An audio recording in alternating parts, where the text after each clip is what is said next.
Cody Bellinger and Cash traded to the Yankees. So when we were on Monday, it seemed like at that point the money was the biggest hurdle in the trade. Like the trade was inevitable; it was gonna happen. But we called this. We knew it was gonna happen. We said Bellinger's gonna go to the Yankees, but the money's gonna be the biggest issue. So finally, the Cubs caved and they threw Bellinger and Cash to the Yankees for Cody Petite. So that is that deal. Bellinger in Yankee Stadium could hit 30 plus home runs if he has a halfway decent season. Yeah, and I feel like when you look at the terms of that trade, I mean, and nothing against Cody Poteet, who certainly seems to have some upside, but that to me feels a lot more like a salary dump than a trade. I think the Cubs are ready to move on from him. We said it last year, and they signed him to that contract. They weren't going to like that contract. They didn't like that contract, and here they are dumping him to the Yankees. And I think he's a great fit for the Yankees. Left-handed bat, he can play the outfield. He can also play first base. He's proven to be a very serviceable first baseman. Um, so I think he gives the Yankees some position flexibility. Another left-handed bat for that short porch. Seems like a really good fit all around. And I didn't realize this, but Bellinger's father was also a Yankee. Yeah. So he just continues. The Yankees love a legacy. So there you go. Yeah. Not only was this, a cash dump for the Cubs, this is, I think, a great move for the Yankees for positional flexibility, kind of like you said. So, and free agency flexibility. So the Yankees could still go after Alex Bregman, and you can move Jazz Chisholm to second base, right? Cody Bellinger can play first, or if you lose out on any of those outfielders, you put Cody Bellinger back into the outfield.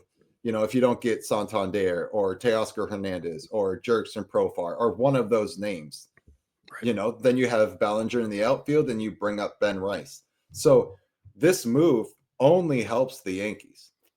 So just having that flexibility across all aspects, on the field, off the field, all of that stuff.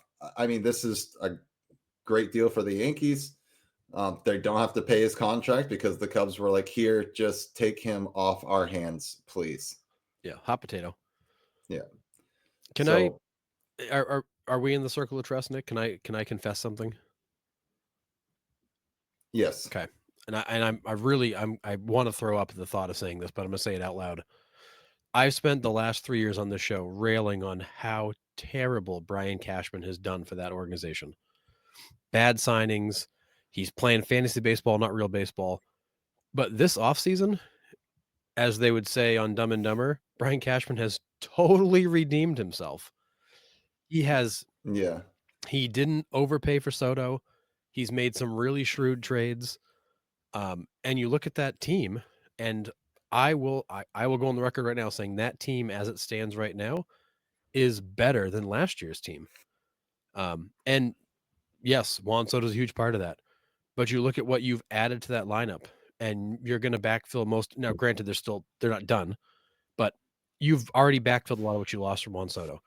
Look at that pitching staff: Cole and Freed, and then Heel, and then Rodon, Devin Williams in the back of the bullpen. Like that's a much better pitching staff than they had last year. Better defensively than Mhm. last year. Um, I I think that team's actually better and won't miss Juan Soto at all. And Brian Cashman has done this offseason what we've been screaming for him to do for years, which is build a good baseball team, not a fantasy roster. And he's finally doing it.